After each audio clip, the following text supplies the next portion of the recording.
حاسين ان السنه الجديده دي هتبقى احسن من السنه اللي فاتت ولا مجرد تكمله ولا هو والله الموضوع رقم؟ نتمنى. بشوف ان كل سنه بنقعد نقول السنه اللي فاتت كانت اوحش فالسنه اللي جايه تبقى احسن. بس لما انا بشوف ان هي الاحداث اصلي، يعني انت مثلا كاني 31/12 ده انت بتعتبره كانها ايه، في حاجه حصلت في العالم والعالم فصل، مع ان صح. خالص في 2024 او 23 احنا وصلنا هو ده 2025. موضوع الخطه بقى، فأكيد يقول لك انت لازم بقى تعمل من اول السنه بقى ايوه خطه تكون تطوير انسان الذات جديد. وتطوير الذات يعني ويا ويل تطوير الذات مني يعني ناخد كورسات، نروح جيم، اصحى الساعه 4 الفجر آه. اخد دش ميه مثلا ساقعه. فاهم إزاي؟ ممكن تحصل في اي شهر عادي أي يعني صحيح. ممكن نعملها في شهر 10 11 بس دايما بنستنى اول يناير عشان نعمل ريستارت لنفسنا صحيح. ونبدا حاجه جديده او اول يوم سبت. يعني كمان حتى برضو من الاحداث اللي حصلت استشهاد 3 من القاده، اسماعيل هنيه والسيد حسن نصر الله، وطبعا البطل ليه حسن برضو قدروا فعلا ان هم يعملوا على ارض الواقع حاجه مفيش دول بجيوشها ودول باقتصادها قدرت انها تعملها، لان فكره الاراده ودي الاراده اللي احنا عايزين نعيش بيها السنه الجديده.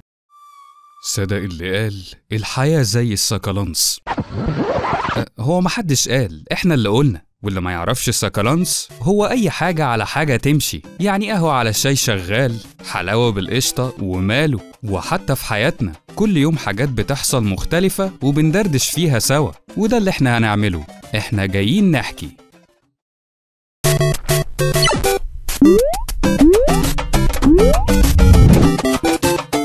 يا مساء السكالانس على متابعينا وحبايبنا والناس اللي زي الفل اللي بتتفرج علينا.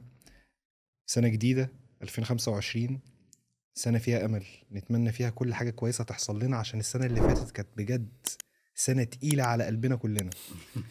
وطبعا قبل كل ده برحب بإخواتي السكالانسية، كيمو حبيبي يا مو، ميجز، يا مساء الفل. مساء العسل عليكم. مساء الفل. طبعا سنة جديدة فيها تفاؤل المفروض يعني، رغم إن ان شاء ممكن الله تكون بنحاول. التوقعات يعني مش احسن حاجة، بس على الاقل فيها امل، فيها ان احنا نبقى عايشين، يعني نبقى عايزين ان احنا نبدا حياه جديده وننسى كل اللي فات، ننسى بقى كل اللي فات بوجعه وبألمه. باوقات كتير قوي كنا حاسين فيها بألم، اوقات كتير قوي كنا محبطين فيها. والسنه الجديده ان شاء الله باذن الله كل اللي فات ده ان شاء الله تبقى احسن منه ان شاء الله يا رب. وانتوا ايه رايكم يا جدعان في السنه الجديده؟ متفائلين؟ والله متفائلين. انت متفائل يا كريم؟ يعني هبدا من السبت لازم الجاي. نتفائل. هبدا من انت السبت متفائل؟ الجاي. انت حاسس يعني حاسين ان السنه الجديده دي هتبقى احسن من السنه اللي فاتت ولا مجرد تكمله ولا هو والله الموضوع رقم؟ نتمنى يا رب تبقى احسن، يعني لو ان الحاجات اللي عماله تحصل حوالينا في كل حته وبتاع بتقول ان هي مش احسن، بس ان شاء الله تبقى احسن. انا شايفها بمنظور تاني. ايه بشوف بقى؟ ان كل سنه بنقعد نقول السنه اللي فاتت كانت اوحش فالسنه اللي جايه تبقى احسن. بس لما انا بشوف ان هي الاحداث اصلي، يعني انت مثلا كاني 31/12 ده انت بتعتبره كانها ايه، في حاجه حصلت في العالم والعالم فصل، مع ان صح. خالص هي حاجه مكمله، فهي حاجه مستمره، فهي حاجه بتزيد، فهي حاجه لسه ما انتهتش. يعني فاهمين قصدي؟ وجهة نظر حلو. يعني حاجه الحياه ما انتهتش بمشاكلها. انت كان عندك مشكله مثلا النهارده 31، مش هتنام 9 تلاقي اتحلت في 1/1/2025. بس بتحس ان هي بدايه جديده، صفحه جديدة. واحنا كمان تحس ان احنا صفحة بنضحك جديدة. على نفسنا بالكلام ده، اللي هو كاننا احنا بندي امل جديد. برافو عليك. اللي هو احنا عارف انت، اللي هو انت لما بتنزل تجيب لبس جديد بتبقى نفسيتك حلوه، صح. فانت دلوقتي داخل على سنه جديده فعايز تبقى نفسيتك حلوه، فبتديها كلام ايجابي وحلو طول الوقت. بالظبط. بس فعلا السنه اللي فاتت دي هي كانت سنه كانت صعبه علينا فعلا كلنا، يعني حتى لو هنتكلم على كذا صعيد، سواء كان احداث سياسيه او ترندات او موضه او اي حاجه، فممكن نستعرض السنه اللي فاتت دي عدت علينا ازاي. ايه ابرز الاحداث مثلا السياسيه او الاحداث اللي حصلت في الفن او في ايا كان؟ هنبدا نستعرض ده ونفتكر بس كده سريعا. لو هنفتكر كده هنعدي سريع. انا طبعا عشان اكتر حاجه بتشدني هي الاحداث السياسيه بشكل عام واللي بيحصل حوالينا في المنطقه، لان احنا جزء منه، احنا ما نقدرش ان احنا ننفصل عنه برضه. اكيد صح. بتأثر على كل حاجه. فهنتكلم طبعا، واللي هي تقول عليها هي اكتر حدث او اكتر حاجه بنفكر فيها او بتشغل بالنا دلوقتي، الاحداث اللي بتحصل في غزه، وخصوصا ان احنا كمان على حدودنا. دي حقيقه. فلو هنيجي نستعرض كده الاحداث من اول السنه اللي فاتت، هنفتكر ان اول حاجه حصلت الدعوه اللي عملتها جنوب افريقيا في محكمه العدل الدوليه ضد اسرائيل والمجازر. والغريب في ده ان في دول عربيه كتير قوي كان المفروض انها تعمل الخطوه دي، بس للاسف ما عملتهاش. وطبعا هنتكلم طبعا على اعترافات الدول الاوروبيه بدوله فلسطين. صح. وان قد ايه الحركه اللي عملتها حماس والحرب اللي هي عملتها دي قدرت بشكل كبير جدا ان هي تقدر ان هي تجمع الرأي العام لأول مرة من سنين طويلة ضد اللي بيحصل كل سنة وعلى مدار سنين طويلة في اهلنا اللي في غزه. دي حقيقة. ده كان مكسب كبير جدا، وما كناش متخيلين ان احنا هنحقق المكسب السياسي دوت في الفتره دي. وطبعا من الناس اللي اعترفت بدوله فلسطين كانت اسبانيا والنرويج وايرلندا. وبعد كده بقى الاحداث بدات تتصاعد وبقت الحده تشتد جامد قوي لحد دلوقتي. وعايز اقول لك الحاجه اللي مضايقاني كمان، ان يعني في الموضوع في الاول كان واخد زخم اعلامي والناس كلها بتحاول ان هي توجه الانظار، يعني حتى all eyes on غزه والناس كلها تركز هناك وايه اللي بتحس بيحصل. كأن الحرب كأنها ترند. بالظبط. ومره واحده الموضوع ابتدى يختفي خالص. لحد دلوقتي الناس ما بقتش تتكلم عن الموضوع خالص زي اولهم الاول، المقاطعه ولا الناس تتأثر بيه. ده غير كمان اولهم المقاطعه. الناس كانت بتقطع دلوقتي بقتش تقطع بقى أيوة. خلاص ده يرجع يشتروا كمان منتجات تاني. التركيز على الاحداث اللي برضو ما زال الضرب شغال وما زال الناس عماله تموت وما زال الحاجات عماله تحصل، بس ما بقاش فيه التركيز نفسه هو الاول. ما اعرفش بقى، يمكن عشان دخلت احداث تانية اكيد انت لسه هتتكلم عليها برضو. بس الفكره ان احنا لا يعني هو الموضوع ما خلص، فما اعرفش ليه الناس وقفت تتكلم عنه. بس فحبيت برضو ان انا يعني اقول حاجه زي دي، لان برضو انا بزعل. يعني عارف اللي هو في الاول احنا كنا مركزين قوي على الموضوع، دلوقتي لا خلاص بقى الموضوع اتنسى وبقى فيه بقى حاجات تانية احنا بقينا مهتمين بيها اكتر. ده حقيقي فعلا. وكمان يعني كمان حتى برضو من الأحداث اللي حصلت استشهاد 3 من القادة اللي كانوا على أرض الواقع قدروا إن هم يحققوا حاجات ما عملتهاش دول، زي مثلا إسماعيل هنية والسيد حسن نصر الله وطبعا البطل يحيى السنوار. دول كلهم أبطال حقيقي. قدروا فعلا إن هم يعملوا على أرض الواقع حاجة مفيش دول بجيوشها ودول باقتصادها قدرت إنها تعملها، لأن فكرة الإرادة كلها ودي الإرادة اللي احنا عايزين نعيش بيها السنة الجديدة، ان احنا يبقى عندنا إرادة ان مجموعة من الناس عددهم قليل بالنسبة للعدد الكبير ده قدروا ان هم يغيروا الواقع. صحيح. ومع ان كان في ناس كتير قوي كانت ضدهم، وكان في ناس كتير قوي كانت بتحاول تحبط عزيمتهم وعزيمة الناس اللي بتموت، اللي هو انتوا مش هتقدروا تعملوا حاجة. بس الإرادة، العزيمة، الإصرار هم اللي فعلا خلوهم ان هم يوصلوا اللي هم فيه ده دلوقتي. هي فكرة بقى اللي ايده في المية مش زي اللي ايده في النار. طبعا ما فيش غير يعني هو لوحده ما عندوش حاجة. وكأن كمان حتى كمان في استشهاد يحيى السنوار، لان كان الموضوع بصراحة كان كأنه مشهد يعني سينما بيتعمل. أيوة في صحيح. سينما صحيح. وهم ما كانوش بيفكروا ان هم بيصوروا يحيى السنوار. فاللقطة جت من هنا ان راجل بطل، شفنا فيلم سينمائي مدته دقايق بيتكلم عن واحد وسط جيوش ماسك سلاحه وبيدافع عن أرضه لآخر نفس، ما كانش خايف من أي حاجة. صح. ففعلا ده متهيالي ده أكتر مشهد كان مؤثر بالنسبة لي في 2024. دي حقيقة. وطبعا الثورة السورية دلوقتي محدش عارف أي حاجة في أي حتة. الناس دي كويسة ولا الناس دي وحشة؟ الناس دي هتعمل تغيير فعلا. بس هو يعني المبشر بالخير ان السوريين بدأوا يرجعوا بعد اللجوء اللي قعد سنين طويلة دي حقيقة. انا شفت سوريين كتير فرحانين، يعني ناس اعرفهم وناس يعني ليهم مصداقية يعني، فشفتهم فرحانين جدا لو حتى اعلاميين سوريين. وعايز اقول لك ناس ما راحتش البلد مثلا من سنين، لا رجعوا تاني وابتدوا ينزلوا مع الناس ويشوفوا الناس، فواضح ان هي حاجة ايجابية. بس خلف الكواليس بقى ما نعرفش لسه يعني كل ده بقى هيبان بالظبط. عارف اللي هو مثلا بيقول لك ايه يا اخبار النهارده بفلوس بكره ببلاش.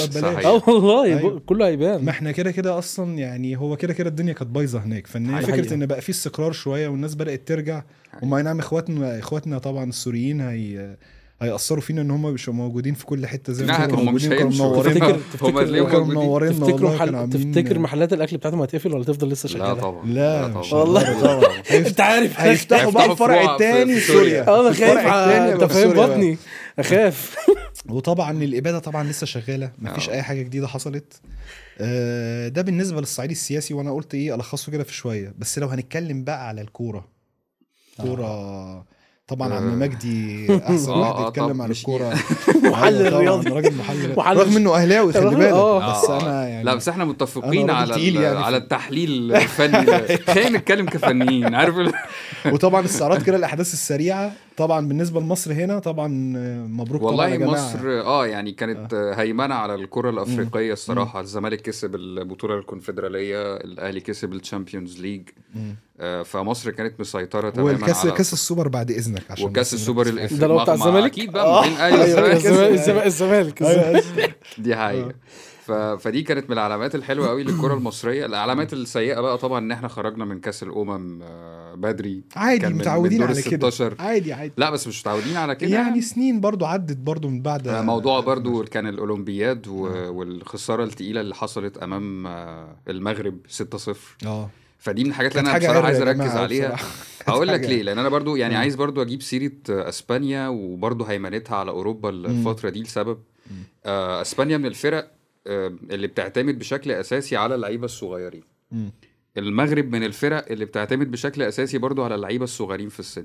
يعني منتخب الاولمبياد احنا كده الاولمبياد بيبقى سن صغير، فانت لما تيجي تبص على الجيل بتاعك اللي خسر 6-0 ده، والجيل بتاع المغرب والجيل بتاع اسبانيا اللي هو معتمد تماما على واحد اسمه لامين يامال اللي عنده 17 سنه، واحد تاني اسمه نيكو ويليامز عنده اعتقد 22 او 23 غير اللعيبه التانية الصغيرين بقى زي بيدري كلهم 21 سنه وحاجات زي كده.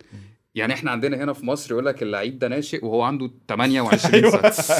يعني احنا كنا بنتكلم على محمد هاني بتاع قال لك لعيب ناشئ وقرب يتم 30 مثلا. يعني احنا عندنا الفكره احنا لينا نظره مختلفه في كل حاجه يعني. هي بس الحاجه اللي انا عايز اركز عليها سريعا، احنا رايحين لفين؟ يعني انت دلوقتي احنا بنتكلم عن اصلاح اي حاجه، ناس بقت بتبدا تركز مع اللعيبه وهي في سن صغير قوي، والكره بقت يعني شئنا ما بين هي بقت بتحرك سياسات وبتحرك دول وبتجيب مداخيل هي اكتر رياضه فعلا بتفرق جدا في كل حاجه. فاحنا هنا في مصر انا بس عايز اركز على نقطه واحده، ان احنا مش مهتمين تماما بقطاع الناشئين خلاص، سواء كان بقى على صعيد المنتخبات او الانديه. فما بقاش عندنا جيل اصلا قادر ان هو يديلك لعيبه تقدر ان هي تخدم حتى المنتخب الكبير لما تكبر يعني. فانت لو هتبص للتجربه بتاعه المغرب معتمده تماما من وهم صغيرين، طبعا اللعيبه بتطلع تحترف من وهم صغيرين بحكم انهم بيروحوا اسبانيا فرنسا واسبانيا وهكذا، والدول الاوروبيه بيهتموا بيهم جدا.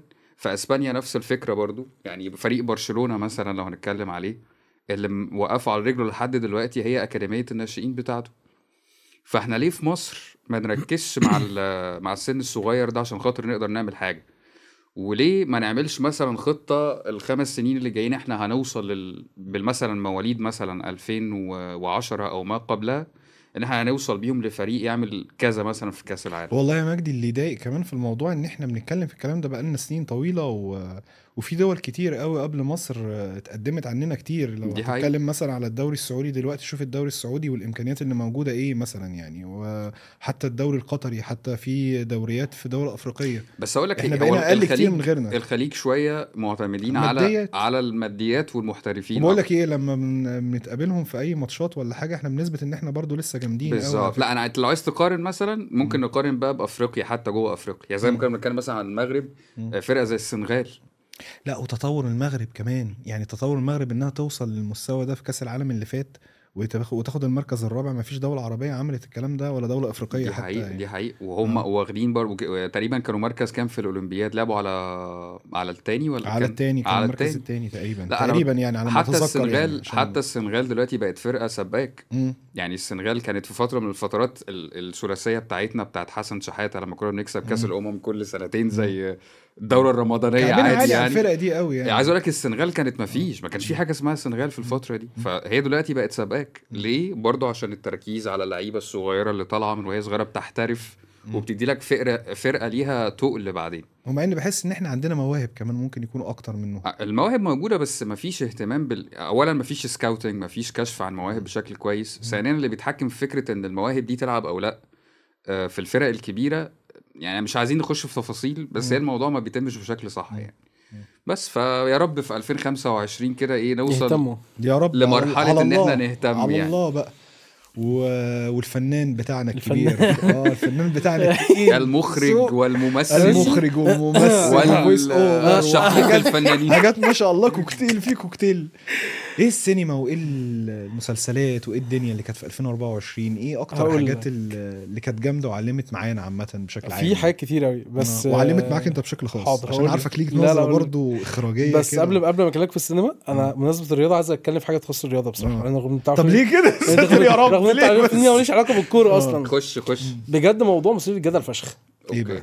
مايك تايسون وجيل بول في الماتش اللي اتلعب، واحد عنده 58 سنه واحد عنده 27 سنه 26 او 25 لا 27 حاجه زي كده تقريبا. المهم ماشي. ما جاتش من السنة يعني دي. يا عم قول نص عمره. واحد شاب نص واحد عمره. عجوز. يعني بالظبط. لو افترضنا أيوة صح. لو افترضنا ده عنده 50 وده عنده 25 مع ان اهو اكتر من كده. أيوة. يعني بتكلم في نص عمره. 58. انا هتكلم في نقطتين. أوكي. اول نقطه انا شايف ان ده مش عدل ومش فير. مش عارف كان مره جوز والدتي كان بيحكي لي على مش عارف محمد علي كلاي ولا مش عارف مين لما قال محمد له علي كان في مش عارف مين راح يلعبه فقال له لا انا ما ينفعش العبه ده لازم يعني مش فاكر بالظبط مين اللي كان هيلاعب مين عشان بس ما اقولش حاجه غلط. مثلا زي راح العب سامح فسامح ده اكبر مني وانا لسه في شبابي هو محمد علي. فقال له لا انا لو كنت لعبت سامح في سنه هو كان كسبني. فاهم بس عايز اقول ايه. فانا شايف ان المباراه مش عادله ان المعلم التاني فرحان واخد 40 مليون والقصه دي كلها تمام. بس انت لو كنت لعبت مايك تايسون في سنك وهو كان في سنك كان فشخك وعلم عليك. ده رقم واحد بالنسبه لي. يدوس على وش اي حد يدوس عليه. ده رقم واحد. رقم 2 النقطه اللي عايز افتح فيها معاكم النقاش ومع الناس والله العظيم بجد. انتوا شايفين الماتش ده ملعوب عشان هو محتاج فلوس وهو مديون وي وحواراته دي كلها ولا هو فعلا جاي عشان دماغه الايه مستوعباه ان بعد السنين دي كلها ممكن جاي يكسب؟ لان في ناس مثلا واحد من صحابي يقول لي كانوا مراهنين ان هو هيكسب تقريبا. انت كنت مراهن ان هو هيكسب صح؟ هو انا هقول لك على حاجه. هو انا كان هيكسب. بالنسبه لي انا كنت شايف يعني انا شفت كمان الماتش كمان. فانا كان بالنسبه لي مايك كان محتاج طبيعي قبل الموضوع ده كان محتاج فلوس. بس احنا قلنا الماتش ممكن هيتلعب فير. هو بيبقى ممكن اي حد بيبقى فاهم في البوكس اكتر او في الرياضات القتاليه بشكل عام يعني هيبقى عارف ان ساعه الماتش كان في اوقات كتير قوي المايك كان يقدر يخلص بيها الماتش بالقاضيه كمان. هو انا ما شفتش الماتش الصراحه بس هو اي حد يفهم في البوكس عامه او كان في اوقات كتير قوي كان هو يقدر يخلص الماتش. وفكره كمان حتى ان هو يقدر يستحمل الوقت ده كله الجولات دي كلها. ده هو الفكرة ده شيء. هو كان يعني مستمر في اللعبة وكان فت ولا هو ما هو كان بص مبطل؟ انا حسيت بصراحه انا بتكلم على وجهه نظر انا حسيت ان الموضوع كان شكل تمثيل يعني. انا كنت لسه هقولك هو تسويقي يعني ماركتنج يعني ماركتنج هو بحت. قبل ان اسم مايك تايسون. ما هو الماركت انت عارف امريكا بلد البروباجندا هو الماتش ده اتلعب ده غير اللي اتلعب في موسم الرياض كانت حاجه تانية. هو ده بتاع نتفليكس. وبحس كمان حتى كمان امريكا بيبقى فيها حتى لو حد ياخد باله في السينما عامه اخر سنين امريكا ما بقاش فيه دلوقتي مثلا ممثل يفضل قاعد فتره طويله. مثلا ما فيش حد زي توم كروز مثلا او حد مثلا زي براد بيت يفضل قاعد سنين طويله على القمه. دلوقتي اخرك كام سنه وهوبا وتقلب. لو تفتكروا دلوقتي مين اكتر واحد مشهور بقاله 5-6 سنين مثلا او 7 سنين مش هتلاقي. مش هتلاقي جيسون ستيثم. ده ناس قديمه. انا بتكلم على الجيل الجديد. مش لا يعني هو انا بتكلم على الجيل الجديد. هي الفكره ان فكره الصناعه هدم الرموز. امريكا عايزه تهدم الرموز. صناعه السينما اتاثرت. عايزه واحد زي مايك تايسون ده ماشي. هقول لك حاجه جايه بالنسبه لي. هو بالنسبه له الموضوع هو عايزه تهدم رمز قوه مايك تايسون. وانا هقول لك انا عندي وجهه نظر برضو. قول. يعني هي الفكره ان انا اعتقد ماتش زي ده هو معمول لغرض ان هو بيلعبوا على اسم تايسون الكبير وهو موضوع تسويقي بقى. حلو. تسويقي هو مش ماتش مش جيم ملاكمه يعني. لا طبعا. انت قلت لا وانت قلت تمثيل. انا عندي مشكله لو احنا قلنا دبليو هنقول ماشي. احنا صغيرين عارفين دبليو كله ايه. لا تمثيل. بس واحد زي مايك تايسون بتاريخه ده اجي اهزق نفسي وبهدل نفسي. هو واخد هتلاقيه واخد ملايين الدولارات. هو واخد 20 مليون دولار. تمام. بس حتى لو يعني انت فشخت اسمك وتاريخك ده انت يعني. لا عادي. الفلوس يا جدع يخرب بيت الزين العراء يا امير عيد. مش عارف الكيف وعمل والله بجد. لا حاجه صعبه. اصل انت تروح تلعب ماتش حاجه هتروح تلعب ماتش تاخد 20 مليون دولار. طب ما خلاص انا ممكن اروح انا اتضرب انا واخدهم معايا وافضل اكل بص علقه اليوم كله.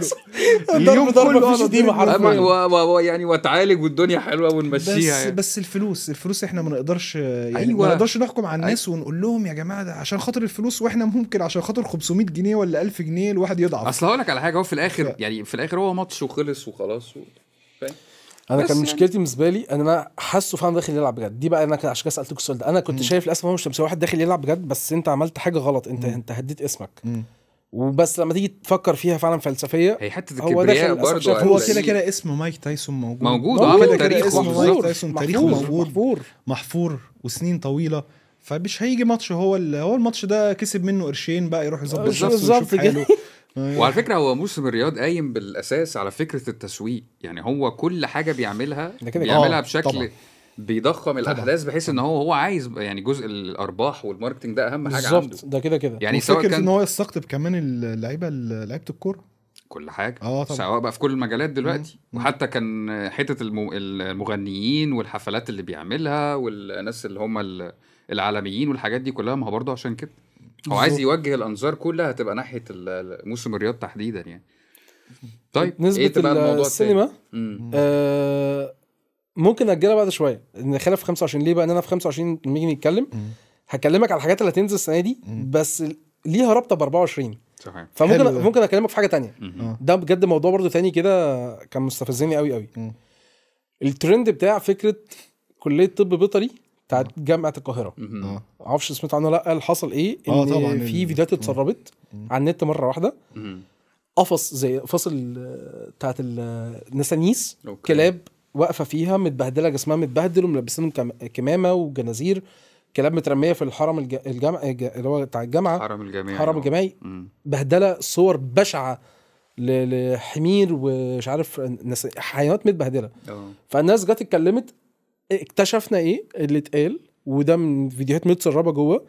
قال لك العمليات بتعمل على الحيوانات يا نص تخدير، وهي زي كأنه نص، يعني عارف اللي هو بيقول لك بنج نصفي، بيبقى فايق هو بيتعمل عمليه اصلا، يا ما فيش تخدير، وبيتبهدلوا اوسخ معامله. جت بعد كده الدنيا اتقلبت والدنيا قامت وبتاع، جت رئيسه الكليه قالت لك نفت الكلام ده ومفيش الكلام ده، وجم طلبه جوه الجامعه، مع ان كان في طلبه تانيين قالوا ده هم اللي مصورين، نفوا كل الكلام ده. قال لك لا احنا بنعملهم احسن معامله وبناكلهم احسن حاجه، والحيوانات دي بتيجي من صياد محترف بيروح يجيبها اصلا من الشلتر وحاجات كده غريبه. انا ليه طرحت الموضوع ده؟ طرحت الموضوع عشان نقاش برضو مهم قوي. هل انت اصلا مع ولا ضد فكره التشريح؟ مع ان ده علم وده المفروض نتعلم عليه، بس طبعا مش بالطريقه البشعه دي، والله اعلم هل الكلام ده حقيقي بقى ولا كذب ولا تزوير ولا بس انتوا مع ولا لا ان نمسك حيوانات نقعد تتفشخ حرفيا عشان طلبه يتعلموا؟ هو الحقيقه ده فعل مش انساني خالص، يعني حتى ما بينصش عليه لا في دين ولا في ولا في شريعه ولا في انسانيه ولا اي عرف ولا اي حاجه. اي حاجه بتبقى بتسبب الم لروح، الروح دي ربنا اللي خلقها في الاول وفي الاخر. هي الفكره في كده. ففكره ان هو علشان ملوش حد يسال عليه الكلب ده ولا القطه دي تعملوا فيه كده بالظبط. انا شايف ان الموضوع بجد يعني فيه جحود غريب، ولو فعلا كليه الطب فعلا سمحت بكده او يعني كان الموضوع ده ورا علمهم، على حسب انا ما اعرفش التفاصيل بصراحه بتاعت الموضوع ده ايه. بس اي حد عمل كده لازم يتحاسب، هو مش عشان حيوان ما يتحاسبش، مع ان الطب بشري سبحان الله بيجيبوا ناس واخده فورمالين وجثث ميته. اشمعنى والله العظيم هموت واعرف طب ليه الحيوانات بنجيبها صحيه؟ هو بص، هو تعذيب النفس عامه اكيد مرفوض يعني وحرام، بس هي فكره بقى ان هو يعني في نقطه انا ما اعرفش برضو، يعني هل مثلا فكره التشريح بالنسبه لهم لازم بيعملوها الكائن صاحي؟ ما انا مش عارف يعني هل مثلا في حاجه تشترط ده ازاي؟ ده حتى الضفادع، يعني انا خالتي كانت علوم اصلا، والقصه دي كان بيحكوا لي زمان لازم تتخدر. بتتمسمر ماشي مش عارف ايه، يفتحوا رجليها وايديها وقصص كده بس لازم تتخدر. ده المنطق. فيعني انت تعذب نفس دي مش حاجه حلوه صح؟ حرام. مشكله الموضوع لحد الان لسه ما اتقفلش، يعني ده اللي مستفزني فشخ بصراحه. يعني هو لسه ده لحد لسه والنيابه اتدخلت والقصه البلد هاجت حرفيا، وحقوق الحيوانات دخلت. ومشكله الناس بتنفي بعد ما في ناس جوه الكليه ما تفهمش بقى تهددوا ولا ايه اللي حصل. مش عايز اخش في التفاصيل قوي، بس بجد الموضوع يعني حرام يعني. طب هل مثلا عرضوا الفكره بتاعت هل مثلا الجامعات بره برضو جامعات الطب البيطري بره بتتعامل بنفس الطريقه دي؟ الموضوع شبه الطرمخ عليه ومحدش يتكلم في نقطه زي دي. يعني شبه الموضوع يعني في كذا جامعه في مصر على فكره، منهم كجامعه بني سويف اتكلمت وقال لك نفس الفكره بتتكرر وبتحصل معانا. طب ايه بقى اللي بيحصل؟ ايه اللي تحس الموضوع ايه؟ فتح ترند الممثلين كذا ممثل يتكلم فيه، وهوب مره واحده الموضوع بدا يموت، وتك تك تك تك الترندات بقى خلاص بتيجي تغطي. بس ده كان ترند في اخر يعني 2024 بجد، اللي بجد كان محتاج ان احنا نفكر الناس بيه ونتكلم عليه. لان عمري ما هنسى الطفل اللي مش عارف دهس قطه ولا كان بيسوا عليه، ده كان قلب الدنيا. ايوه. فما بالك بقى يعني حاجه زي كده يعني؟ لا حرام طبعا جدا جدا يعني. بس فطبعا انا بصراحه الموضوع ده انا يعني كنت في الاول متفاعل معاه جدا، كنت فاكر ان الموضوع هيتاخد بشكل اكتر جديه في ان هم يقدروا ان هم يعاقبوا اللي عمل كده. بس للاسف طبعا التاخير في العداله بشكل عام ظلم للاسف. بس وطبعا احنا قلنا الاحداث الفنيه برضو كان في شويه احداث فنيه هقولها والله بس هيحطها لك بعد شويه ما تقلقش، ما تاخدناش في حته كده يا ابو الفنون. بس او الفنون. عايز اقول عايز اقول لي ابو الخدود. لا ابو عايز الفنون يحترمني. أحسن. لا، هو عايز يحترمني قدام الكاميرا ابو يقول لي الفنون. لكن بره الكاميرا يقول لي ابو الخدود. بس فالسنه دي بقى طبعا احنا نخش على يعني 2025. انا الحمد لله باذن الله كده يعني يا رب احنا متفائلين يعني يا احنا مسهل متفائلين يا رب ان يا شاء رب. الله يعني مثلا ممكن يبقى في تعويم ممكن يبقى في شويه حاجات كده تنكد علينا حرب عالميه ثالثه انت شاكك بس مش برضو متأكد؟ بس برضو يعني الواحد بيتفائل يا عم يا رب، بيتفائل يا رب. يعني وبس في بقى سؤال انا كنت عايز اساله اسال. يعني دلوقتي السنه الجديده اهي والسنه اللي في خلاص السنه راحت سنه 2024 راحت بقى بقرفها وهمها ايه اكتر قرار كنتوا بتفكروا ان انتوا تاخدوه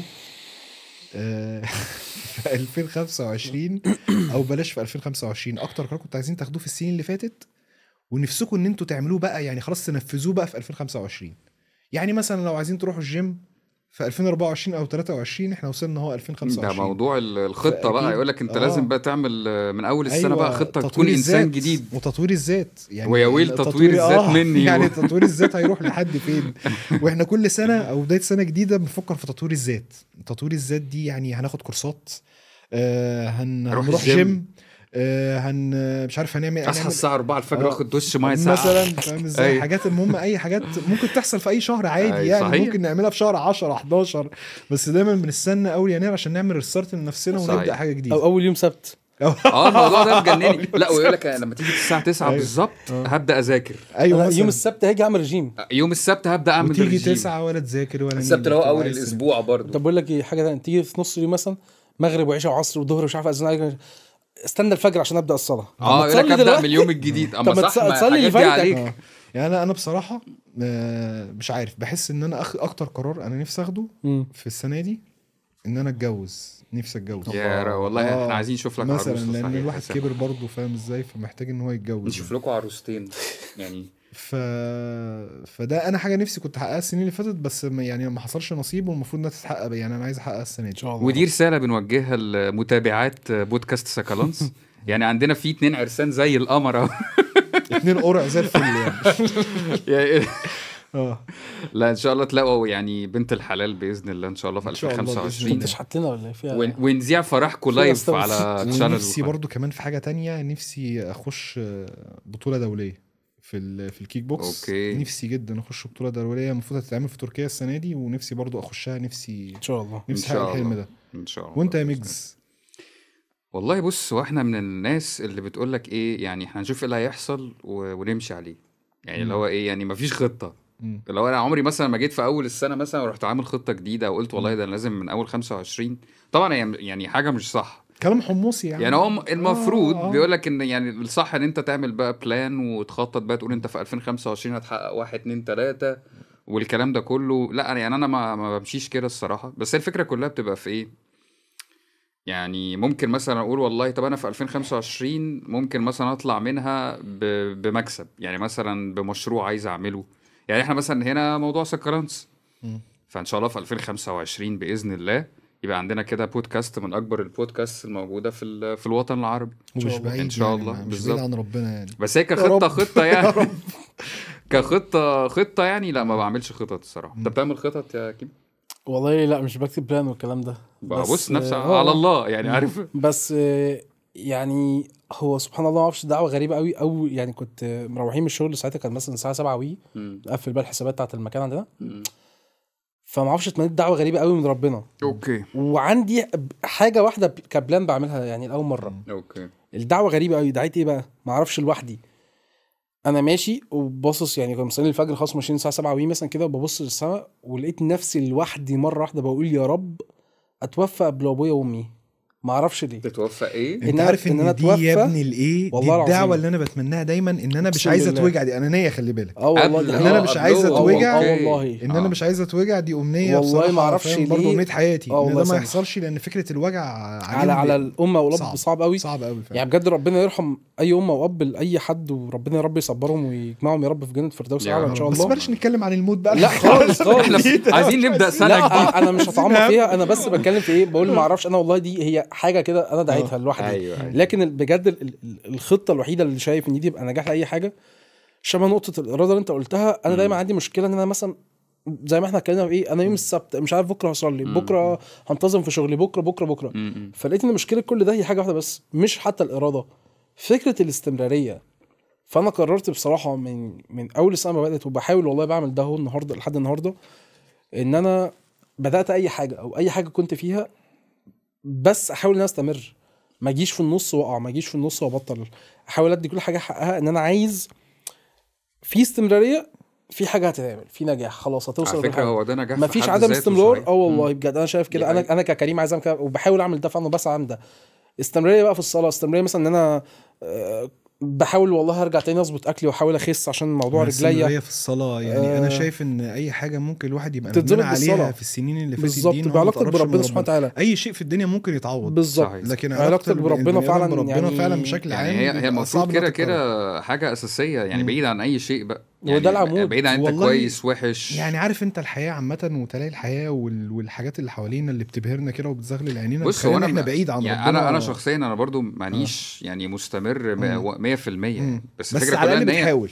ايوه بحاول. كلنا بالظبط. كلنا عارف كده. انك مقصر وبتحاول. في ناس بالظبط. بتبقى ناسيه اصلا انها قصرت، وفي ناس ما بتحاولش اصلا من اساسه، فهتستنى لحد لا امتى؟ بص هو السنه كده كده في ناس هتعدي. بتتلهي يعني، الفكره كلها ان انت برضو في وسط مشاغل الحياه واللي وراك والشغل وظروف الحياه الصعبه ورتم الحياه السريع والكلام ده كله، ففي ناس بتحس ان انت اليوم بيطير وفي حاجات كتير بتقع يعني زي ما بيقولوا بتتسرسب ما بين ايديك، من ضمنهم موضوع الصلاه مثلا يعني. تلاقي اليوم خلص يعني، في ناس مثلا خلاص رحت الشغل، خلصت الشغل، رجعت ما اعرفش ايه، لقيت الساعه بقت 9 10 بالليل، اليوم خلص معاك. بس هو ده اللي احنا بس اتخلقنا علشانه اصلا. ما هو البني ادم لو عرف ان هو اصلا بالظبط. مخلوق عشان ايه، مش عشان الشغل، ما هو دي كده مشكلة. كده ربنا اللي بالظبط. بيرزق. مشكلة. عشان العباده صحيح. عشان كده احنا وصلنا اللي احنا فيه ده دلوقتي للاسف. بس هو كريم اتكلم في نقطه حلوه، هي فكره ان انت يعني تستمر لوحده هو ده نجاح. بالظبط. فكره تمام استمرارية يعني، عارف اللي هو طبعاً. اللهم اصعب حاجه ارزقنا، الاستمراريه. اللهم ارزقنا تمام الامور، ان انت تكمل الحاجه للاخر، ده في حد ذاته نجاح. والله يعني طبعا. فهي دي حقيقه يعني. انت دلوقتي الموضوع بقى تشالنج، الموضوع بقى صعب ان انت فكره ان انت تكمل فكره للاخر، او انت تستمر في حاجه وتنجح فيها. يا سيدي بلاش تنجح يعني، تكملها للاخر بس دي لوحدها بقى تحدي. بالظبط. دي حقيقه. فانا شايف إن دي هتلاقي القيمة دايما بتاعتي. اغلب مثلا اغلب لعيبه الكوره مثلا، او اغلب الرياضيين بشكل عام، اللي كان بينجحهم فكره ان هم مستمرين، فان هو يحافظ. هو وصل للقمه، ده حاجه جامده، وفي زي ناس فكرة كتير صلاح بتوصل للقمه. بالظبط. بس فكره ان انت تستمر دي محتاجه جهد جامد ومصابره، ان انت تفضل طول الوقت محافظ على اللي انت بتعمله دي حقيقه. كل يوم وكل وقت، وما تستعجلش. وما تستعجلش، صح. وتفضل ثابت. كل ده متهيألي اصعب حاجه. ده الموهبه مش بتاعتك، ده ربنا هو اللي عاملها لك، لكن صح. الجهد ده بتاعك انت. ده حقيقة. صحيح. بس فايه اكتر حاجه طيب ندمانين عليها في السنه اللي فاتت؟ ندمانين عليها؟ يعني ان انتوا مثلا ما حققتوهاش، عكس او الاستمرارية بالنسبة لي، ضياع الوقت، ان بيبقى ربنا بيديك دايما الوقت ده الحاجة الوحيدة اللي في الحياة ما بتتعوضش. كل دقيقة بتضيع منك في اي حاجة انت المسؤول عنها انك ضيعتها، عشان كده بقول لك دايما انت هتتسأل عن وقتك وبتاع. فانا شايف برضه كده حاجات دي كتير حقيقة. ضيعتها في عمري، مش في السنة اللي فاتت بس في عمري، بسبب ان انا ما كنتش بستغل الوقت صح او كده. والله ممكن بالنسبة لي برضو تبقى الحاجة اللي أنا ندمان عليها أكيد موضوع إن أنا ما كنتش ملتزم 100% بالصلاة أكيد. يعني دي من الحاجات اللي بحاول إن أنا ما أعملهاش تاني. دي أكبر حاجة. الحاجات التانية ممكن يعني في أوقات مثلا أنت ممكن تقول لنفسك طب ما أنا كان ممكن أبدأ الحاجة الفلانية. يعني تيجي تفكر مع نفسك مثلا، أنت دلوقتي مثلا عايز تبدأ مشروع، فأنت بتفكر، ففكرة يعني الفرق ما بين إن أنت تفكر في الحاجة وبين أنت تبدأ فعلا. فتبقى يعني حيث بيقول لك التنفيذ بالظبط، اللي هو بالانجلش حتى يقول لك stop thinking start doing. هتفضل تفكر صح. اوكي ابدأ. 1,000,000%. يعني حتى انا عايز اقول لك مثلا من 2000 كان 2015 يعني، انا كنت ساعتها كنت عايز ابدا فكره مشروع ان انا اعمل ويب سايت لكورسات الانجليش. حلو. الكلام ده بقى قبل كورونا وقبل فاهم الاونلاين وقبل زوم وقبل الحاجات دي ما تنتشر. انا كان في دماغي ساعتها، عايز اقول لك كان في حاجه ساعتها اسمها ويز اي كيو. ويز اي كيو ده كان حاجه شبه زوم كده، بس كان قليل قوي اللي يعرفه. وفكره اصلا الفيرتشوال كلاس روم او اللي هي الصف الافتراضي او الفصل الافتراضي زي زوم كده ما كانتش معروفه وما كانتش منتشره اصلا. فانا في الوقت ده كنت بفكر في الفكره دي. حلو. وكان في دماغي ان انا كنت عايز اعمل منصه تبقى بتقدم الخدمه دي. جميل. جامد. ده كل ده فين بقى؟ هنا. جامد. كل ده في دماغي خلاص. وكنت بحاول اخطط له واشتغلت عليه وبتاع وتمام. وبس فكره طبعا انت كنت عشان تعمل موقع ساعتها كان تكلفته عاليه، والتك او التكنولوجي دي كانت برضو محتاجه يعني تصرف عليها عشان تتنفذ. حاولت فيها وما ظبطتش خلاص، وساعتها دخلت الجيش وبتاع. عايز اقول لك بعدها مفيش، كان يعني انا خرجت كنا 2018 خارجين انا وانت 2018 حلو. كورونا بدأت امتى؟ 19 في 19 او اواخر 18. تخيل بقى لو انا كنت حاولت ادوس شويه واشتغل على الفكره دي في 2015 ساعتها، وبدات موضوع الكلاسز الاونلاين ده. فرقت معاك كتير. انت شفت زوم النقله اللي حصلت لهم من 2019 عامله ازاي؟ طبعا. فده مثال حي على فكره اللي هو بطل تفكر وبطل تتاخر في تنفيذ الحاجه، لان انت ما تعرفش ممكن كمان يومين تلاقي حد تاني عملها، او الظروف خدمت حد تاني وطلعت. والله بص، ما هي فعلا عن تجربة شخصية، الواحد فعلا لما بيفكر في أي حاجة ويقعد يخطط لها أوي زيادة عن اللزوم، في الأغلب ما بتحصلش. هو الواحد مجرد ما بياخد الخطوة وتبقى تطلع من بره عقله أو من بره خياله لأرض الواقع ويبدأ ينفذها، دي أكتر حاجة ممكن تخلي بني آدم إن هو يكمل. لأن أنت طول ما أنت ماشي في الطريق، طول ما أنت في حاجات كتير بتقع قدامك تفكر فيها بشكل مظبوط، تبقى الصورة واضحة قدامك، تعرف تتصرف كويس. صحيح. لكن طول ما انت ماشي عمال تفكر، بيبقى بتسيب الموضوع لخيالك، وفي حاجات كتير قوي بتبقى عامل حسابها مش هتحصل لك. فأحسن حاجة فعلا ان الواحد يبدأ ينفذ. ابدأ، وحتى لو انت مش مستعد 100% والظروف مش جاهزة 100%، ابدأ بالمتاح يعني. خلاص، الفكرة انت تبدأ باللي معاك دلوقتي، لانه عمر الظروف ما هتكون 100% مظبوطة، مفيش الظروف، وانت مش تبقى كويس تماما، والحياة مش تبقى وردي. فانت ابدأ وخلاص. مجرد ما تبدأ انت هتلاقي حاجات في الطريق هتتعلم منها وهتطورها وهتغير فيها وهكذا. بس يعني هي دي النصيحة بتاعت 2025 الصراحة يعني. تفتكروا طيب السنة الجديدة دي التكنولوجيا هتوصل لحد فين؟ يعني بما ان الام اي الاي اي سوري، الام اي ده الام اي ده طلع جديد. مين ذكي جمعة؟ الحمام ده ولا ايه؟ المنافس للاي اي.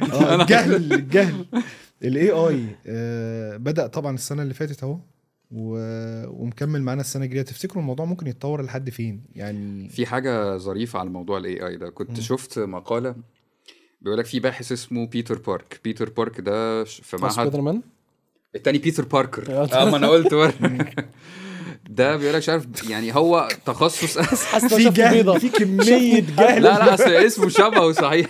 عارف انت بتاع مجدي لما بتلبس نظاره تشوف بيضه كده، حاسس انه شافني بيضه دلوقتي. بيضه قاعده جنب مجدي. المهم ده متخصص في فكره سلامه استخدام الذكاء الاصطناعي، حاجه شبه هو الام اي. المهم الراجل ده في معهد ماساتشوستس اللي هو من اكبر المعاهد البحثيه في العالم يعني. قال لك ميتا اللي هي فيسبوك، اللي هو مارك زوكربيرج، يعني ميتا دي شركه اللي تحت منها بقى فيسبوك وانستجرام. انت شفت لسه كنت زوكربيرج. الراجل ده مذاكر كويس. ماشي، تعرف تقول اللي هو قاله ده؟ المهم كمل. المهم يا سيدي، شركه ميتا عملت نموذج للذكاء الاصطناعي اسمه شيرون تقريبا، حاجه زي كده. المهم النموذج ده خلوه يلعب لعبه اسمها دبلوماسي از نو اوبشن، حاجه شبه كده، او اسمها الدبلوماسيه يعني بالعربي.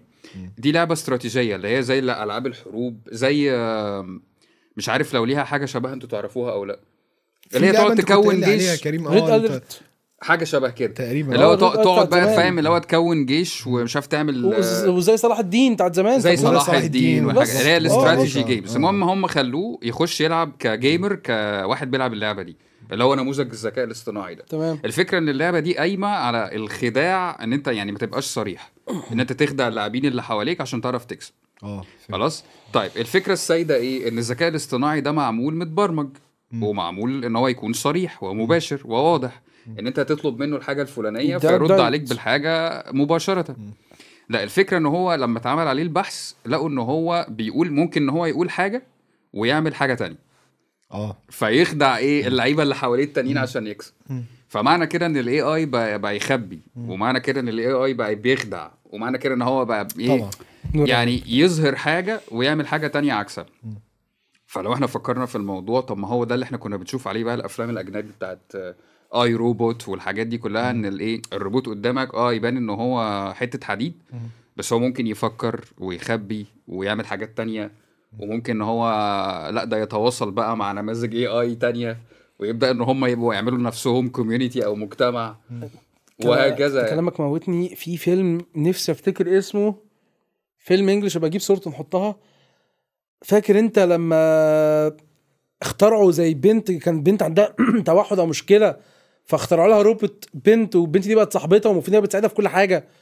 كان اسمها ميج باين ميج حاجه ميج بتاع كده. ميج هو ده. لا مش عارفه بصراحه. وقلبت عليها وبتاع المفروض هي صاحبتها كانت وبقت حاجه تموت زي الناس. روبوت على شكل بنت، وكانت برضو المفروض ان هي مش عارفه تبقى صاحبتها او حاجه زي بالظبط، كده، وعشان هي تكون في خدمتها اصلا، وبدات تقلب عليها بقى وعلى الناس مش عليها وكده. هي، لا مش تقلب على صاحبتها.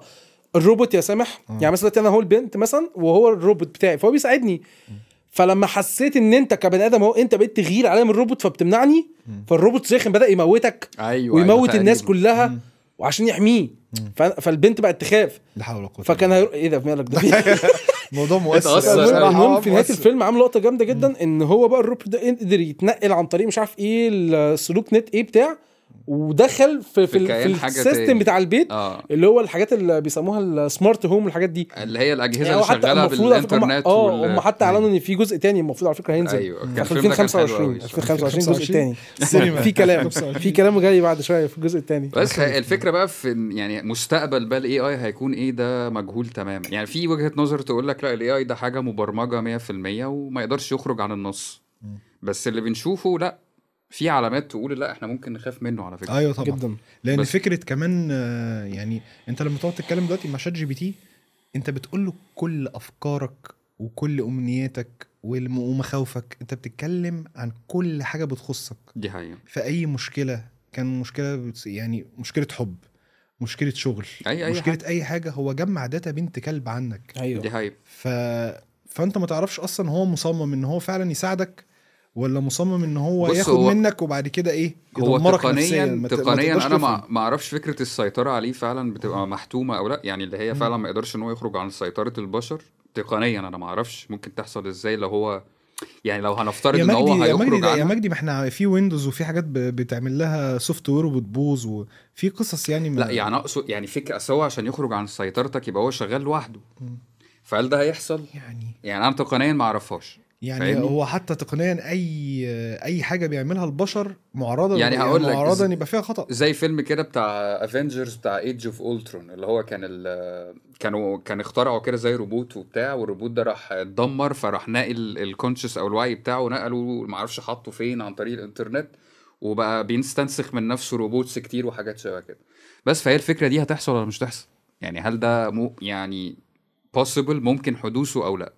فده بقى اللي هنشوفه في 2025 ربنا يسترها. او السنين اللي جايه يعني. انا بالنسبه بقى نتكلم عن 2025 في ايه برضو حاجه تعال نتوقعها كده، يعني عايشينها من سنين، يمكن من ايام مثلا جدك وجدي، وبتتوارث الموضه، موضه اللبس الغريبه. فاكر انت انا عجبني فشخ اللقطه بتاعت سمير شهير وبهير الزمن سوري يا ماما. أيوة. الكيلوتات البيضاء. ايوه الكيلوتات البيضاء. اللقطه بتاعت لما بوكسرات هتقلب الدنيا. الفيلم ده كان مسخره كده، الفيلم ده كان مسخره. لما رجعوا في السبعينات يمكن ده اشهر موضه، فكره البناطيل الواسعه والشعر ومش عارف ايه وبتاع القمصان شكلها غريبه وبتاع. عدت كام سنه او دلوقتي لو تاخد بالك رجع تاني فكره اللبس الواسع الاوفر سايز. تمام. جيلك واحنا التسعينات بدانا نورثها منكم الثمانينات، فكره تقطيع بناطيل انتوا كنتوا اول جيل يعملها، والبناطيل اللي بتسقط، والبناطيل اللي بتتسقط. احنا نشتري البوكسر قبل البنطلون، صح، عشان تبين الكلفن كلاين. لا كانش لسه تمام. لا كان في كيلفن كلاين. ايوه خلي بالك كان في كيلفن كلاين. انا كان ايامك للطب بس ما حضرتش. كان اهم حاجه كان كان بيبقى المجهود الاكبر انت تشتري البوكسر مش البنطلون، عشان هو البوكسر هو اللي طاير باين طول الوقت، الالوان بقى والمشجر ومحدد. والله انا عايز اقول موضوع الموضه ده مثلا خنقني السنتين 3 اللي فاتوا دول. كنت بنزل في فتره كده كنت عايز اشتري بنطلون، كل ما انزل محل الاقي البنطلون اللي هو السكيني قوي ده، فاللي هو يبقى تحس ان انت لابس ستريتش، مفيش وسطيه. انا ما بحبش البس التطرف طول الوقت. ايوه، وبعدين بيبقى قصير باين، يعني هو بيبقى سكيني وقصير، فهو ليه ستايل لبس معين وليه ناس انا مش عايز البس ده، فهو تحس ان هي بتبقى اسطمبه وبتنزل في كل المحلات، بغض النظر بقى ان في ناس هتلبس ده ولا مش تلبس ده. زي مثلا فكره البناطيل المقطعه، زي كان في فتره مثلا تنزل بناطيل وعليها بويا، حاجات زي نقط بويا بوطش كده بتاع حاجات شبه كده يعني. معلم في بنطلون اسمه بوي فريند مش عارف مره معلم ده، والبوي فريند ده كمان كمان مره والله في ريفن بنشتري دخلت البسه بروفا، قال لي شتيمه كده زي مسترجل يلا والبس حاجه عدله. مش البوي فريند ده لو بيبقى تحس ان هو زي بنطلون البيجامه ايوه كده. تحس انه لا بيعمل زي ايه، زي جيب كده وجيب كده وضيق وواسع. ليه بص هو وش عامل ازاي اما افتكر في عك يعني عارف لا بس يعني تتوقعوا كده الدنيا تبقى عامله ازاي في 25 يعني؟ انا شايف ان 25 دي مش هتبقى حاجه جديده، انا شايف ان هي امتداد للسنه اللي فاتت. هي الفكره كلها 2025 هتبقى جديده، يعني هتبقى سنه جديده فيها حاجه كويسه او حاجه وحشه لمين. لا بيكلمك على موضوع الموضه، بيكلمك تحديدا على موضوع الموضه. بيكلمك على بس موضوع الموضه انا شايفه يعني هو خلي بالك ملوش معالم، هو كل شويه القديم بيرجع ويعني ما فيش اي افتكاسه جديده يعني. انا حاسس بافتكاسه غريبه جدا. قول لي القمصان هتتقطع تبقى عارف القمصان، عارف انت نظام الكت بتاع زمان اللي هو بتاع امريكا ده وبتاع، وقولوا كريم قال فاكر زمان، فاكر شكري سرحان لما كان بيشمر النص كم كده، نص كم لحد هنا كده، دي كانت موضه كانت واكله جيل الستينات. والله هو بقى يقطع الكم، والله يا سامح انا حاسس كده كانت فشخ الواقع، يا يقطعوا الكم يا هترجع تاني. تمام. موضوع ان اللبس الاوفر سايز ده خد بالك بقى له فتره منتشر فشخ. جيل الصغير كله بيلبس اوفر سايز. جين زي لسه هقول لك. ايوه انا حاسس ان برضو موضوع لان خد بالك مين زمان كان بيلبس اوفر سايز لو تفتكروا، بتاع العيال بتوع الرابر ايوه صح والناس صح. اللي هم اللي بيقعدوا مش عارف زي امينيم وبتاع ويلبس البتاع طويل. دلوقتي الاوفر سايز مليان بغباء. انا حاسس بقى دخلت الصيف في حاجه هتحصل، في هبل هيحصل. مش عارف، بس احنا مثلا ممكن يبقى اللبس فيه تكنولوجيا مثلا، يعني مثلا تلبس لبس يقدر يغير لونه من نفسه، يعني مثلا بنطلون اسود متهيألي في 2027 بقى تدوس على زرار تدوس على زرار. هو دلوقتي في تيشيرتات يا معلم بتنزل في ظهرها كده، في حاجه بتقعد تنور اصلا وبتاع. لا يعني لونه نفسه يتغير، فاهم الفكره؟ بس انت ممكن تلبس يعني تبقى ماشي كده وفي حاجات ورا ظهرك في اعلان شغال ورا. انت عارف انا نفسي في حاجه، ما اعرفش الهبل ده، نفسي في حاجه الناس كلها عماله تتفرج عليه. نفسي في حاجه يخترعوها تبقى جامده جدا، يخترعوا قماش او بعتقد ممكن يكونوا اخترعوه برضو، اللي هو ما بيتوسخش. اخترعوه يقع عليه ميه كوتش. ايوه كوتش، برافو عليك. لبس بقى يبقى نفس ماده على الكوتش كده تدلق اي حاجه، او حاجات الالوان بتاعتها الهدوم بقى، الهدوم ما تتوسخش. حاجات الاغنيه دي، حاجات الاغنيه دي ما حاجات تتغير. او بما ان اصلا كمان الناس مش متفائله بالسنه الجديده والاقتصاد هيبقى منيل ب 60 نيله، فالناس احسن يعني كلها هتمشي كده بالجزء التحتاني الفوقاني سكن. فاكر الجيش يعني يا تحت يا فوق، فاهم؟ انت ما فيش يعني ما ينفعش تغطي الاثنين. هو عايز اقول لك اصلا اللبس بقى غالي قوي الصراحه كمان يعني. هو اللبس بس يا مجدي، ما هو كل حاجه بقت غاليه. لا اللبس بالذات الصراحه، ولبس الشتاء عشان ما نتحبسش كده. مجدي الله يخليك بقى والنبي، يعني تخش كده تسمع ارقام، فاهم؟ عادي مش مشكله، احنا عايشين الحمد لله احنا كويسين الحمد لله، وبنشتري 3 جواكت كل يوم. طبعا. الفراخ بقت بكام دلوقتي؟ يلا بس نتكل على الله. البانيه افتح انت نقطه جديده يا سامح، سيبك اللبس ومعانا سامح هيفتح نقطه جديده. تفتكر الفرخه هتبقى كام في 2025؟ في حاجه صح بالنسبه يعني موضوع اللبس. في ناس بتبقى بتحب ان هي تظهر بشكل كويس بغض النظر معاها فلوس او لا. يعني عارف انت فكره الايمج، حلو اللي هو انا لازم ابقى لابس لبس براند. أيوة. وسينيه حتى لو انا معيش فلوس، يعني حد معيش جنيه في جيبي، ولازم امسك الايفون 15 ولا شاف 16، لازم التفاحه، ولازم بقى فاهم ايه الفكره دي يعني. بس حتى لو هو ما عندوش الامكانيات دي، حتى لو هو ممكن يستلف، حتى لو ياخد الحاجه دي قسط ويفضل فاهم يدفع فيها. فانتوا مع الفكره دي ولا لا؟ انا اعرف ناس كده اصلا بدون ذكر اسماء يعني. اعرف واحد اقسم بالله مديني طوب الارض، بس مش عارف لازم ياكل ستيك ايه، انت عارفه تقريبا تمام، واقرع زينا مش عارف ومش عارف لازم يعمل ايه ويمشي موبايل ايه. طب يا ابني الناس ليه؟ انا عارف انت يعني اهلك واهلي احنا نفس المستوى وشغلك قشطه صباح الفل، بس هو ليه بتعيش ليه يعني؟ ليه يعني؟ هو اصلا فكره ليه مشكله يعني. ليه تبقى انت يعني مثلا ليه تبقى انت امكانياتك الماديه مش احسن حاجه ولازم تجدد التليفون بتاعك يبقى احدث موديل؟ هو بص، هو في ناس علشان خاطر بيبقى الكوميونتي اللي هي عايشه فيه مثلا، او مش الكوميونتي اللي هي عايشه فيه، ممكن الكوميونتي اللي هي بتشتغل فيه مثلا بيبقى طول الوقت محتاج ان هو يظهر مجال معين يعني، فرض عليه محتاج ان هو يظهر، فمفروض عليه ان هو طول الوقت بيبقى مهتم بالايمج بتاعته. طول الوقت لازم يبقى ماسك احدث تليفون، بيلبس احسن لبس. هو انا معاك ان في مجالات ماشي صح، لكن في ناس بقى يعني انت يعني معلش، بس يعني اللي هو مش انت شغلك، انت شغال مثلا بياع في محل، او انت مثلا شغال يا عم شغل في شركه عادي يعني، موظف عادي بتاخد لك مثلا كام الف كده، فاهم؟ معيشينك بالعافيه، بتورط نفسك ليه في قروض وفي اقساط علشان خاطر تلبس او خاطر يعني. انا شايف انها مش ضروريه يعني. هو الواحد انا ما بحبش انتقد حد بصراحه في تصرفاته، بس انا شايف ان يعني طالما انت حاجه انت مش محتاج لها يبقى خلاص، يبقى يعني ايه الضروري ان انت تلزم نفسك باقساط؟ يا معلم انا بشوف ناس انا عارف ان مستواهم يعني المادي مش احسن حاجه وبيشيل احدث ايفون بيجيبوا قسط ما انا شايف فاهمني؟ بصراحه يا مجدي، بالنسبه لي الحاله آه. الوحيده هي الحاله اللي هي لما يكون هو في كوميونيتي، يعني مثلا شغال مثلا في مجال فن، مش شغال في محتاج الايمج بتاعته دي، شغال مثلا سيلز في مكان انترناشونال، محتاج لازم تبقى صورته احسن حاجه طول الوقت. فده اللي بيخلي الواحد ممكن يضطر ان هو يعمل ده، لان هيعود عليه حاجه اعلى من كده. يعني انا مثلا بقدم ده علشان عارف ان الايمج دي هكسب منها ده، هتوصلني لكن ماشي، اذا كان الايمج كده دي انا ماشي. بقدمها ومش هكسب منها حاجه، دي تجاره خسرانه. هي دي هي اسمها مش بقى انعاره بقى، فاهم يعني؟ والضرر خسران. انت هي دي راجل أمارة غشيم، فارغة. يعني انت راجل قفل، تبقى انت راجل حمار لما تبقى ايه. بالظبط. ايه مش هتعمل يعني لما تبقى انت، يعني انت راجل، انت مش هتستفاد حاجه من الايمج اللي انت فيها دي. ده ايوه مجرد ان انت ايوه، عايز عنده حق، تفشخر عنده حق. بس. فانت بتكلف نفسك وبتكلف بيتك وبتكلف حاجات كتير قوي يعني فوق تحمل طاقتك. نفسك مثلا قسط شهري قد كده عشان خاطر يبقى معاك حته ما انت هتعمل بيه ايه اساسا؟ عتا يعني فاهم؟ بس عتا بصراحه. او لو مجرد بس يبقى معايا احدث حاجه والثلاث كاميرات باينين ورا والدنيا جميله، اه. يعني فاهم؟ بس ده كل الموضوع. مم. طيب زي الفل. ماشي، ممكن مثلا تقول لنا توقعاتك برضو يا سامح للاحداث السياسيه بقى في 2025؟ والله انا شايف الاحداث السياسيه هيبقى في تطور جامد جدا، لان الفكره دلوقتي ان دلوقتي التحالفات بدات تبقى واضحه. اوكي. وطبعا وجود ترامب اول السنه دي في الحكم، وانت عارف طبعا ان امريكا هي المتحكمه بالعالم بشكل صحيح. عام يعني. صحيح. سواء في الشرق الاوسط او في المنطقه بتاعتها.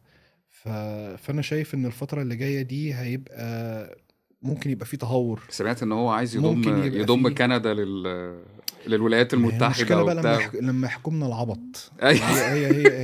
هي دي يقول لك المصيبة السوداء. يتوسع. طبعا. ايوه.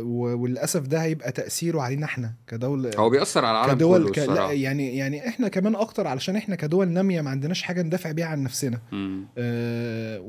واقتصاديا منهكين اقتصاديا.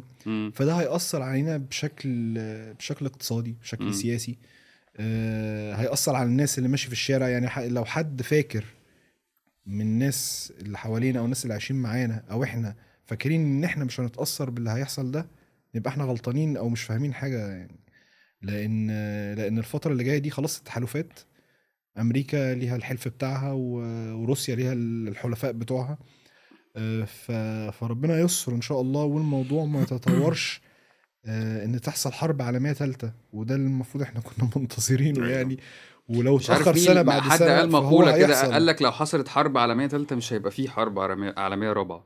مش فاكر مين اللي قال اللي هو العالم هينتهي يعني، فاهم؟ بغض النظر بقى عن التسلسل ايه. بس هو هتحصل حرب، يعني الحرب دي الله اعلم ممكن توصل بينا لحد فين. ايوه، يعني اصل هتبقى حرب هل نووية الموضوع بقى، فاهم؟ مثلا ممكن الموضوع يوصل لنووي، ممكن يوصل لايه. بس هي الفكرة ان هو التفاؤل والامل في ربنا هو الحاجة الوحيدة اللي نقدر نتمسك بيها. ويا ريت الناس، يا ريت الواحد يبدأ يقرب من ربنا الفترة دي، علشان الفترة اللي جاية دي الله اعلم ايه اللي ممكن يحصل.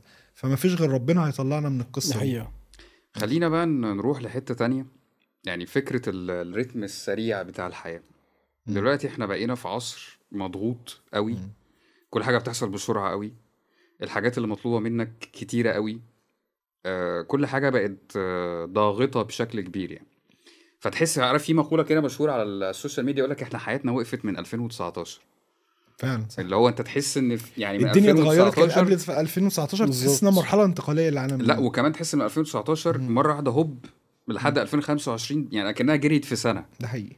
كل سنه بتعدي تحس ان هي بتجري بسرعه، بتعدي بسرعه. وفي مره واحده انت مش فاهم، من ساعه الكورونا حرفيا انت مش عارف ايه اللي حصل. الدنيا بقت كوارث، حروب، حاجات بتحصل كتيره قوي. كفايه فتره الكورونا دي تضخم كبير، فتره أليمة جدا. الكورونا ولسه بيقول لك ما اعرفش، ربنا يستر، داخلين على فيروس جديد. هم الصينيين بياكلوا ايه؟ انا بحس انا بشوف الموضوع بصراحه ان هو الموضوع متخطط له بامانه. انا شايف ان هو فعلا مش حاجه عاديه، عارف؟ لو حاجه بتتضرب في حاجه غريبه. لا يعني فعلا من 2019 تحس ان في كميه حاجات حصلت ما حصلتش مثلا في ال20 سنه اللي قبلهم. حاجات 20 كتير 30 سنه اللي فاتت بالظبط. يعني حتى كان برضو من ضمن الحاجات اللي كانت طالعه ترند فتره فكره المينيمال لايف دي، يعني الحياه البسيطه البطيئه اللي هو مش زي اللي احنا عايشينها دلوقتي. يعني هقول لك اقرب مثال، مثلا فاكرين مسلسل ونيس؟ طبعا. فاكرين حياه زمان كانت عامله ازاي في الوقت، يعني في المسلسل على فكره ده كان 94 او 95. انا كنت برجع من المدرسه دي، كان بالنسبه لي ان انا اقعد قدام ونيس دي الدنيا، انا شايف الدنيا كلها قدامي. لا يعني انا عايز اقول لك، انا بتفرج عليه دلوقتي، رجعت اتفرج عليه. انت تحس ان اليوم طويل وتحس ان الدنيا رايقه، وتحس ان كل واحد بيعمل كل حاجه براحته والدنيا جميله. يعني مفيش نت، مفيش موبايل، مفيش تكنولوجيا. كانوا بيعملوا ايه مثلا؟ كان العيال بتروح المدرسه، ترجع من المدرسه تقعد تذاكر. طب ما بيعملوش حاجه. كبرهم يعملوا ايه مثلا؟ يتفرجوا على التلفزيون ساعه بالليل ويناموا. انت متخيل الدنيا كانت عامله ازاي؟ فانتوا مع فكره الحياه اللي احنا عايشينها دلوقتي ولا مع فكره المينيمال لايف؟ بصراحه الحياه زمان كانت بسيطه وهاديه قوي، كانش فيها حوارات، كانش يعني يمكن سامح قالها كذا مره في كل حلقه، وفعلا كل مره كنت ممكن على ما اسمع ودني عاديه، بس كل مره ما سامحها كان بيكررها كانت بتسمع في ودني اكتر.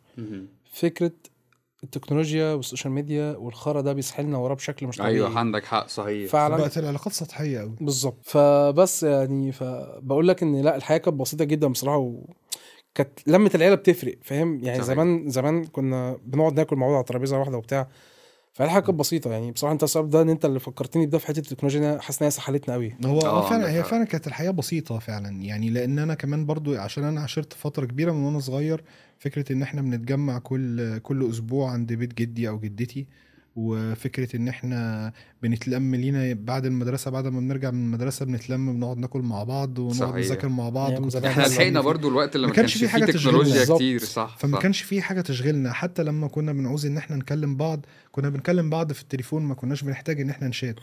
كان الناس كانت اطيب من كده وابسط من كده بكتير. كانت دي الناس حقيقة. تحس انها كانت صافيه اكتر. الناس كان بتحافظ على بعض اكتر. دي دلوقتي مع الحياه الصعبه ومع الحياه بقت سهله قوي وتحس انها بقت صيصه كده ملهاش طعم. بقت الناس تحس ان عدد الاندال كتروا. زمان ما كانتش الناس لا، وكمان للاسف زي دلوقتي الفكره يعني. ان الحياه دلوقتي فعلا بقت بتضغطنا بشكل مش طبيعي. انت تحس ان انت بتجري طول الوقت، فدي حاجه برضو دي مش حقيقة. يعني مش من الحاجات الظريفه يعني. دي خلاص لو حقيقة. كده بقى نطير عند كريم يكلمنا بقى عن السينما شويه. بقول لك ايه، انت عديت كده اهو من السينما، انت لازم يا عم انت راجل متخصص انت دلوقتي. انت راجل بص. مخرج وفنان قد الدنيا يعني. انت كنت بتقول لي 24 وانا آه. كنت عايز اكلمك على 25، بس انا قبل ما نقول 24 25 انا هاخدكم كده نرجع للزمان شويه. اوكي. يا جماعه فاكرين افلام التجاريه؟ افلام التجاريه بيسموها افلام الفيديو الضرب. العيله أفلام أولاد. ايوه افلام العيد. مع اولاد. برافو أفلام عليك. أولاد. يعني أيوة مثلا صح. لو هفكركم فيلم ايظنه. فيلم ايظنه ده، بص احنا عارفين ان هو اصلا ضرب، هو فيلم السبكي عامله عشان بس ايه؟ نجح جدا. بس نجح. بس دلوقتي اللي عاوز اوصل لكم ايه، زمان مثلا الافلام دي لما كانت تيجي تعمل لا بتاع حاحه وتفاحه، كانت في افلام كده غريبه بتتعمل اللي هو ايه، لا يمكن حاحه وتفاحه كان ناجح مثلا أيوة. ولا يظنه. احنا عارفين ان هو فيلم تجاري او فيلم زي ما انت قلت هو بيتعمل عشان ايه، فيلم العيد ويجيب فلوس. ايوه عكس افلام دلوقتي بتنزل يا جماعه افلام ساقطه هبطه ملهاش اي لازمه، افلام كلها فاشله. طب بلاش بتيجي تنتج افلام قويه جدا جدا ويجيب لك ممثلين، بقاش في قصه، بقاش في حوار، بقاش في صحيح. سيناريو، صحيح. تحس نفس الحاجه بتتكرر برافو عليك. بتتكرر بتتعاد. والله العظيم بس بجد. عايز اقول لك ده عالميا حتى. افلام الانجليش. تحس ان بالظبط. بقى في فلس في الافكار بشكل عام. افلام الانجليش. اقول لك الحاجه، في مره انا وسامح كنا بنتكلم في الحوار ده والله في السينما. زمان كان مثلا التريلر ينزل بتاع الفيلم اوف تتشوق وتخش تشوف فيلم حكايه. دلوقتي التريلر بينزل يجيب لك افش حاجه في الفيلم، تخش الفيلم زي الخرا متشوق، ما فيهوش اي حاجه، فيلم ممل جدا. وافلام انجليش على فكره، حتى افلام الرعب زمان كان في افلام رعب بقى، كانت افلام رعب فريدن جيسون سو هالوين، حاجات بتاعت زمان دي. دلوقتي حتى افلام كلها افكار بايظة. كلها بقت تعبانه. صحيح. فلو هنتكلم عن المصري مثلا شويه او هناخد حاجات كده على الوش، يعني بالنسبه لي مثلا في فيلم تحفه هو اتعرض السنه دي 25، بس هو كان اتعرض في مهرجان فينيسيا الاول في 24. تمام. منفذ خروج للسيد رامبو بتاع عصام عمر. شفت بيقولوا ماشي، حلو وبتاع أوي. راكين. انا دخلت الفيلم يا جدعان، الفيلم في حته تانية خالص. فعلا. فيلم مهرجانات دخلته مع والدتي. الفيلم فظيع. مش معاه أقسم كلب بالله. كده ومش عارف ايه ايه ايوه مع كلب. هو بتاعه. الفيلم يا جدعان، لا أيوة. الفيلم ده اصلا بيقول لك قعدوا 8 سنين. هو ممثل جامد. 8 سنين بحبه هو جدا. جامد الصراحه. قعدوا 8 سنين عشان يحضروه. ده عالمي. تمام. والله ده عالمي. عندك برضو من الافلام الحلوه جدا كانت في 24 مثلا الكرتون انا وسامح دخلناه واتكلمنا عليه مره في حلقه اللي هو بتاع ذا وايلد روبوت. الفيلم ده كان جامد جدا. لو هنتكلم مثلا في مسلسلات او افلام برضو، ده كان انيميشن. انيميشن بنتكلم على كله. حريفه الجزء الثاني كسر الدنيا يعني. شفته؟ عامل لا لسه ما شفتوش، بس عامل ايرادات ونجاحات عاليه جدا جدا. تمام. في فيلم دخلته كان تحفه تحفه تحفه، بس يعني حاسس انه في السينما ما نجحش افضل حاجه. اسمه مين يصدق، كان بتاع بنت اشرف عباقي. يا جدعان الفيلم ده برضو خطير. وقصاده بقى في حاجات ايه فشلت شويه. تمام. المسلسلات بقى التقيله مثلا اللي مكمله معانا في 25 ونزلت السنه دي سكويد جيم. ايوه شفته الجزء دمر الثاني. الدنيا. شفت الجزء دمر التاني. الدنيا. لو هننتقل بقى ل 25 سكويد جيم الجزء الثالث هو من نازل الحاجات السنه دي، المحترمه الصراحه. اخر جزء السنه دي. مم. حاجات بقى تخص نتفليكس. يو الجزء الخامس الفاينل. انا مش هي مش نتفليكس خالص. متابع. مقاطعه وكل حاجه ماشي. بس هي معلش مقاطعة. خد بالك. نشوفها يا باشا ضرب بنعدي كده يا باشا عادي مقاطعه واجنده مش لا، مقاطعه صباح بس الفل اللي بس مقاطع يعني احنا بنتكلم على الاعمال يشوف على اي بي تي في آه. عادي، ما اي بي تي في بيسرق وصباح الفل بينزل ما بنشجعش السرقه يا جماعه. لا نشجع السرقه من نتفليكس عادي، ما نشجعها عادي. عندك يول اخر جزء نازل. وينزداي الجزء الثاني برضه نازل. وينزداي تمام. نزل جزء الجزء تاني ده حلو 2025 تمام. سترينجر ثينجز الخامس نازل برضه 2025 حلو. تمام. ف بلاش افاتار 3 نازل 2025. طب ده افاتار ناس ده الزر سنه حلوه بقى افاتار بتاع سينمائية. بلاش اللي متابعين افنجرز اللي هيفهم قوي يشوف اللقطه دي. ريد هالك نازل. لا، ده بس أقول ريد لك على هالك حاجة نازل؟ بقى. الريد بص ده بجد نازل عشان ده والله اصلا ده زيات في الزيطه. ده اول اصلا مره اعرف ان ريد هالك نازل ده دلوقتي. زيات في الزيطه ما اعرفش اصلا ريد هالك. لا بس ريد اقول لك على هالك، حاجه، افنجرز من بعد اند جيم ووقعت الصراحه. هو بص مش فكره وقت. اصل انا واحد متابع اللي هو بيحكي عليه ده، متابع عالم انا افنجرز عالم عالم كبير مارفل، وتقيل جدا. بس فكره ريد هالك لما ينزل وتخيل لما ريد هالك اصلا هيقابل الراجل اللي هو بتاع كابتن امريكا، الفيلم ده هيعمل ايرادات بنت جزمه. بس ففي- يعني عايز اقول لك من بعد فعلا افنجرز اند جيم الججزء الاخير، ولا المستوى نزل بطريقه مش طبيعيه، ما بقاش يعني حتى يشد الناس زي الاول. هو برضه خد بالك من ساعه ما سوني اشترت الموضوع برضه عشان الرسوم والكلام ده مش بالقوه لا بتاعت يعني زمان. فكره الحبكه والسيناريوهات والقصص والخيوط بتاعت الدراما واللي انت كنت بتشوفه والجوده دي كلها ما بقتش موجوده خلاص. بس دي كمل حقيقة. كمل في ايه تاني في 2025؟ يعني والله بص دي ممكن تكون ابرز الحاجات، يعني ابرز الحاجات اللي ممكن نستناها السنه دي فعلا في الافلام دي والمسلسلات. حقيقة. انا هكتفي ده بس اتمنى بجد ان انا نفسي في 2025 او في السنين الجايه مش الصناعه المصريه بس، نفسي بجد ان احنا ناخد تطور حلو. يعني في خبر غريب جدا، يعني اتمنى يا رب ما نبهدلش الدنيا زي فيلم تاج. انا مش بقول انتاج وحش بس في كذا حد انتقده بصراحه. بس هقول لك على حاجه برضو يا كريم من غير ما اقطعك، يعني على مستوى المسلسلات مثلا اعتقد في ابتدى يظهر حاجات في مسلسلات كتير على فكره كويسة. سوري صح. صح. في مسلسل السنه اللي فاتت حاجات بتاع الإنتاج، بصراحه شفته منصة كان واتشت عاجبني قوي. اللي هو بتاع بينجوين، مش عارف حد شافه ولا لأ. بينجوين طبعا ده- لا انا بتكلم حتى ده رهيب. كمسلسلات ده بتاع مصريه. باتمان انا تحفة. عجبني بصراحه، ما انا فيلم- انت عارف المسلسل انا ده ما بحبش اتفرج على جداً مسلسلات قوي جداً يعني، بس جداً المسلسل جداً جامد جداً. بصراحه. لا انا بتكلم كمان عن المسلسلات المصريه، يعني انت دلوقتي ممكن تلاقي على منصه واتشت في حاجات حلوه اتعملت كتير، ده حقيقه. يعني في الجوده ابتدت تطلع انا شوية. فعلا ما ذكرتش الحتة دي. انت عندك من اول لما نتفليكس انتجت اول حاجه عربي ليها كان ما وراء الطبيعه. اه هوب عندك المسلسل ساعتها 2024 نسيت اقوله ده بتاع اسر ياسين وراكين موعد مع الماضي. بيقولوا ده حلو ده برضه. يا جدعان اللي يتفرج عليه مش تصوير مصري بجد، انت كانك بتتفرج على عمل اخراجي مرعب. لا هو المسلسلات ابتدت تطلع لفوق يعني فقره مستوى السحر أحسن. بتاع 2025 بتاع علي قاسم وطه دسوقي واسماء جلال لسه نازل برضو. لا يعني بصراحه بقى انا ملاحظ حته المسلسلات العربي مع المنصات بقت قويه جدا. وطبعا طبعا طبعا مسلسل اشغال شقه اللي دمر الدنيا في رمضان. أيوة. السنه دي انا متوقع نجاح باهر لان الثلاثي بصراحه بتاع غريب وهشام ماجد واسماء جلال مكسر الدنيا. تحيه ليهم جميعا. والله. يعني. وطبعا في 2025 نتمنى انها تبقى سنه ان شاء الله باذن الله سعيده علينا. كل واحد كان نفسه ان هو يحقق حاجه وما حققهاش في السنين اللي فاتت دي، ان شاء الله باذن الله يحققها السنه دي ان شاء الله. ولو وقعت وفي 2024 او قبل 2024 فكر ان السنه الجديده دي فرصه جديده، حاول تستغلها.